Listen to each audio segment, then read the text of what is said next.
আমার তোমার সাথে কোনো কথা নেই, আর দায়িত্বের কথা তুমি আমাকে বলতে এসো না, ওটা আমি তোমার থেকে অনেক বেশি ভালো বুঝি। হ্যাঁ জানি, আমার পরিবারের সব দায়িত্ব তুমি কাঁধে তুলে নিয়েছো, আমাকে একটা নতুন জীবন দিয়েছো, সেই দায়িত্ব তুমি ঠিকই পালন করেছো, অস্বীকার করার কোনো জায়গা নেই। তারপর আজকে তুমি যেটা করলে, কাউকে না বলে এইভাবে বেরিয়ে যাওয়া, তাতে কিন্তু এটাই প্রমাণ হয় যে দায়িত্ব ব্যাপারটা তুমি এখনো পুরোটা বোঝো না। বুঝলে, মিন্টুকে এইভাবে ফেলে রেখে সারাদিন বেপাত্তা হয়ে যেতে না, সে মাকে দেখতে না পেয়ে কেঁদে কেঁদে অজ্ঞান হয়ে গেছে। দাঁড়াও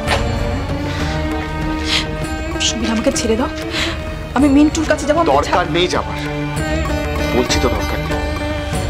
ডাক্তার এসছে, ওর চিকিৎসা হচ্ছে, ওর এখন সুস্থ আছে, আর আমাদের দুই বাড়ির লোকই ওর সাথে আছে।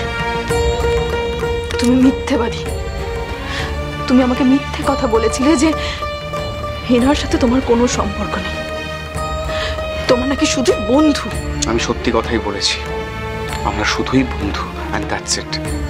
আর কত মিথ্যে বলবে তুমি আমাকে সুবীর? মনে মনে স্পর্শ করেও বারবার মনে হচ্ছে, আঙুলে আঙুল ছুঁয়ে বলি, তমসি মম ভব জলধিরত্নম। এই সমস্ত কথা চিঠিতে লিখেছে একজন, সে আকাঙ্ক্ষিতে হতে চেয়েছে তোমার কাছে, একান্তে দেখা করতে চাইছে তোমার সাথে। এরপরও মিথ্যে কথাটা বলতে তোমার বাজছে না গো? আমি হেনার চিঠি পড়েছি,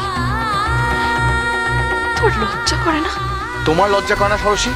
প্রথমত আমার পেছনে গোয়েন্দার মতো আমার জিনিসপত্র ঘাটলে, আর দ্বিতীয়ত সেই চিঠি তুমি লুকিয়ে পড়লে যে চিঠিটা আমার জন্য লেখা। তাই নিয়ে তোমার যাই মনে হোক না কেন, যতই রাগ হোক না কেন, সেটা আমাদের ব্যক্তিগত বিষয় সরসী, সেটা তোমার আমার বোঝাপড়া করার বিষয়। আর তুমি কি করলে? অর্বাচীনের মতো তোমার মা তোমার বৌদিকে চিঠির কথা বলে দিলে। হেনাকে নিয়ে হীনমন্যতায় ভুগে তোমার মধ্যে এতটুকু ইন্টিগ্রিটি রইল না। ছি সরসী, সেদিন আমি দরজায় দাঁড়িয়ে না নিজেকে ধিক্কার দিয়েছি। তুমি আমাকে সবার কাছে এত ছোট করতে পারলে? হ্যাঁ, হেনার চিঠি আমি পড়েছি ঠিকই, কিন্তু তোমার পেছনে আমি কোনো গোয়েন্দাগিরি করিনি সুবীর। বৌদি স্টাডি রুম থেকে চিঠিটা পেয়েছিল, তারপরে আমাকে পড়তে দেয়। ছি ছি সরসী, তোমাকে আমি বারবার বলেছিলাম আমাদের বিষয়ে অন্য কাউকে নাক গলাতে দিও না। এর আগেও ভাড়া বাড়িতে তোমার বৌদি এসে আগে অনেক। শোনো সুবীর, আমি মানছি আমার বৌদির অনেক দোষ, কিন্তু বৌদি যা করেছে সেটা আমাদের সংসার বাঁচানোর জন্য করেছে। কিন্তু বন্ধুর বেশে মিষ্টি মিষ্টি কথা বলে হেনা যেটা করেছে সেটা অন্যায় নয়।